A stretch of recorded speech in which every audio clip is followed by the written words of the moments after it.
সাহিত্যত উজ্জ্বলিল নলবাৰী যুৱ চিকিৎসক নয়নজ্যোতি শৰ্মালৈ সাহিত্য একাডেমীৰ বঁটা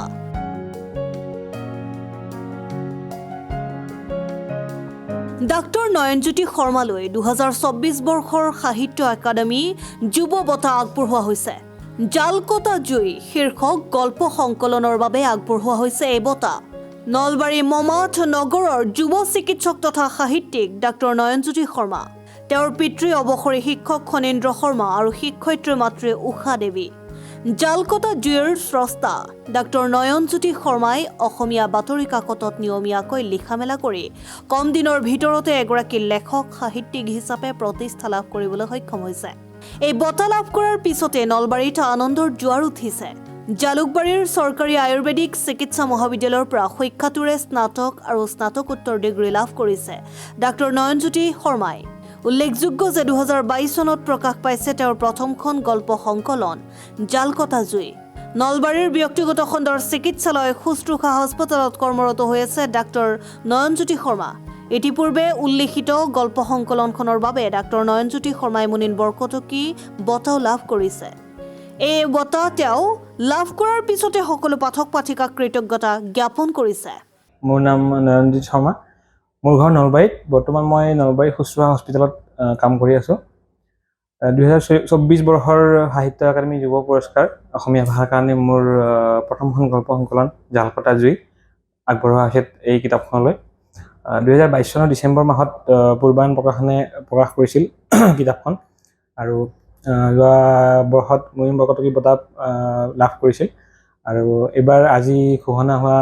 সাহিত্য একাডেমী যুৱ পুৰস্কাৰত মোৰ নামটো নিৰ্বাচিত হোৱাৰ বাবে মই একাডেমীৰ সমূহ কৰ্মকৰ্তা একাডেমীৰ আহ্বায়ক ডক্টৰ দিগন্ত বিশ্ব শৰ্মা ছাৰ তদুপৰি নিৰ্বাচনী সমিতিত যিসকল সদস্য আছে তালৈ মোৰ আন্তৰিক কৃতজ্ঞতা জ্ঞাপন কৰিছোঁ তদুপৰি মোৰ বন্ধু বান্ধৱী আৰু মোৰ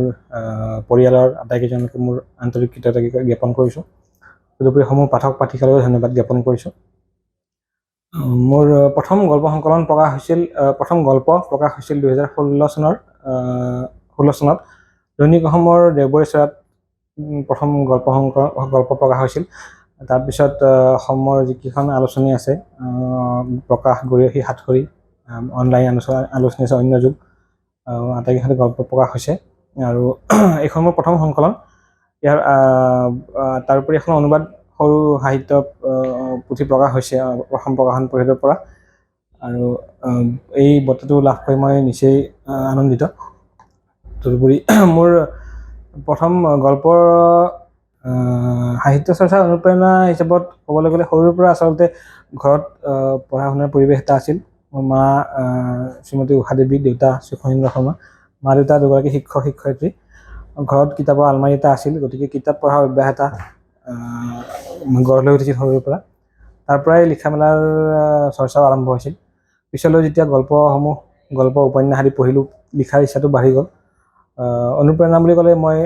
ডক্টৰ ভবেন্দ্ৰ শইকীয়া ছাৰ সৌৰভ কুমাৰ চলিহা এই দুগৰাকী প্ৰাতঃস্মৰণীয় ব্যক্তি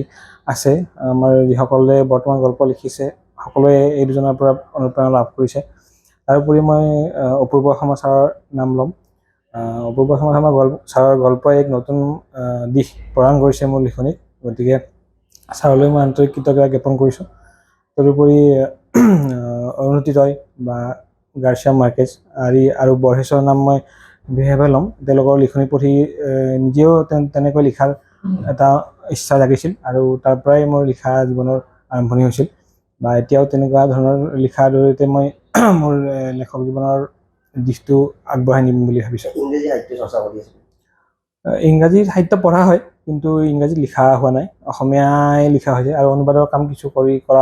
কৰাৰ মন আছে news desk report Assam time ৰাইজৰ কণ্ঠ অসম টাইম ঘৰত আনন্দ আৰু সম্পৰ্কৰ চমক বজাই ৰাখিবলৈ জৰুৰী হৈছে সকলো আনন্দময় মুহূৰ্তত মৰমৰ উপহাৰ দিয়াটো সেইবাবে মধুশ্ৰী জুৱেলাৰ্ছে আনিছে সকলো ৰঙীন ক্ষণৰ বাবে বিশেষ গহনা হীৰাৰে হওক সোণৰে হওক বা ৰূপৰে হওক শ্ৰেষ্ঠ ডিজাইনছ আৰু হলমাৰ্কযুক্ত গহনাই ৰাখে সম্পৰ্কক নিখুঁত। তেনেহ'লে আজিয়ে আনক আনন্দ মধুশ্ৰী জুৱেলাৰ্ছৰ সৈতে। যোগাযোগ কৰক 7002800341 নাইবা ভিজিট কৰক LNB ৰোড, নলবাৰী, অসম।